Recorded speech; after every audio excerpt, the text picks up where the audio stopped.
Hello, coaches. Welcome to the Coach C Basketball Analytics Podcast.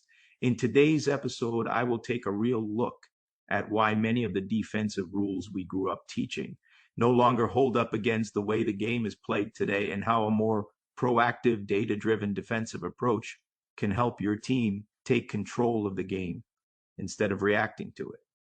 The offensive game has changed. Teams spread the floor better. Guards attack with more pace. Shooters space higher and deeper. Offenses make you cover more ground than ever.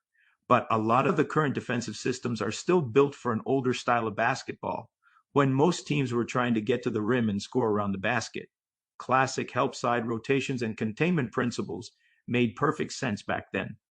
But once offenses shifted to drive and kick actions and three-point spacing, the old defensive rules stopped holding up. The game moved forward, but many defenses didn't. That pushed me to rethink my approach and lean on strategies grounded in real numbers and the way teams actually play today. Most teams are guard-oriented and depend on two primary scorers. Today's offensive systems punish predictable and patterned defensive reactions and rotations. The drive and kick is the best example. In a drive and kick, the ball handler attacks the gap to pull in help side defenders, usually the defender responsible for the shooter. Once that help commits, the ball is kicked out to the shooter, who's already spaced and ready.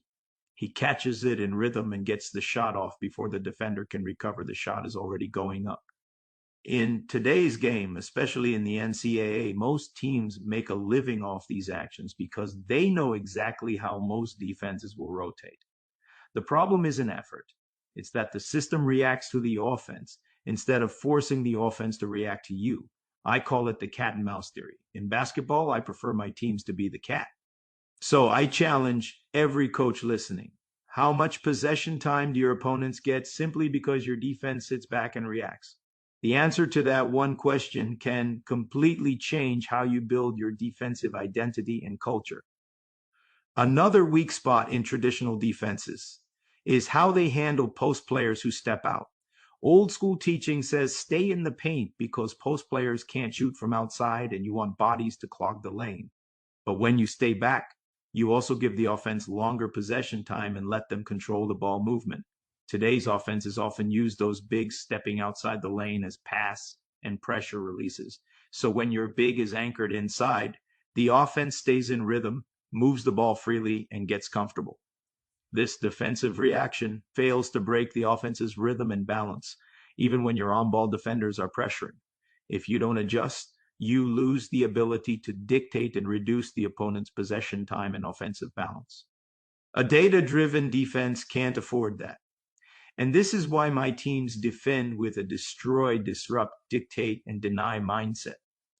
Playing this way reduces the opponent's possession time and minimizes their shot and point production per possession. When you do that consistently, you bring opponents into a scoring range that your team can beat with its own offensive point production. A proactive, data-driven defensive system takes control of the game and forces the offense to make adjustments and play outside of their comfort zone. When a defense focuses on reducing the opponent's possession time, lowering their points per possession, and denying the ball to the players who drive their offensive point production, you put your team in charge of the game. The defensive goal is no longer just a theory or a coach's vision. It's built on numerical objectives. This kind of numerical defense makes evaluation easier for coaches and players during the game and allows you to make the right adjustments in real time. Most of all, it motivates the players because they know exactly what needs to be achieved defensively to increase their chances of winning even against teams with superior individual talent. This isn't gambling and it's not reckless pressure. It's pressuring the ball, denying passing lanes, and rebounding with a purpose. It's a structured plan built around forcing certain passes, cutting off certain reads, and making sure the opposing team never gets to run their best stuff comfortably.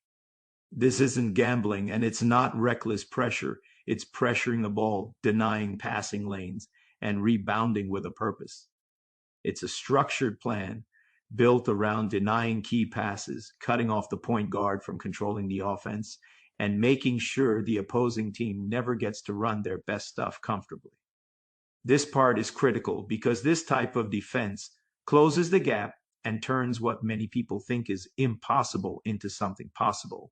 Containment-based defenses don't close talent gaps. Traditional defensive systems and rotations only favor teams of superior talent. They already know how you're going to react. But when you disrupt their offensive rhythm, take away the first and second scoring options, and force offenses to adjust their system during the game and play outside their comfort zone, you can beat teams with more size, more length, and more talent. I've lived it, I've used it, and it works. Coaches, the three-point guard-oriented offenses are here to stay. The pace isn't slowing down and the spacing isn't shrinking. If we keep defending rules from another era, we give the offense the advantage.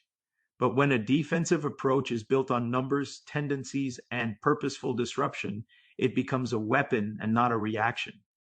Takeaway is simple. Effective data-driven defense cannot be passive.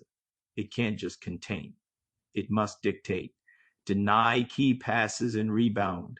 When you do that consistently, you decide the terms of the game and gain a competitive edge based on strategy. I came to this conclusion the hard way. I had to win to survive and keep my job. No owner or board of directors cares about moral wins. A loss is a loss, and every time you step on the floor, you're expected to coach to win. That pressure forces you to find real solutions, not theories. This approach brought fresh excitement to my coaching, to the players, and to the fans. My voice, my body language, everything about how I coached matched my intent to win. It wasn't an act. Well, coaches, that wraps up today's episode. If anything here sparked new ideas about your defensive system, I'd love to hear from you. Your feedback helps make this podcast a real coaching community. You can find the show on Spotify, TuneIn, Apple Podcasts, iHeartRadio, and other platforms. Make sure to subscribe so you don't miss what's coming. Thanks for listening. Keep coaching and compete to win. A data-driven defense raises your team's chances of success on the court.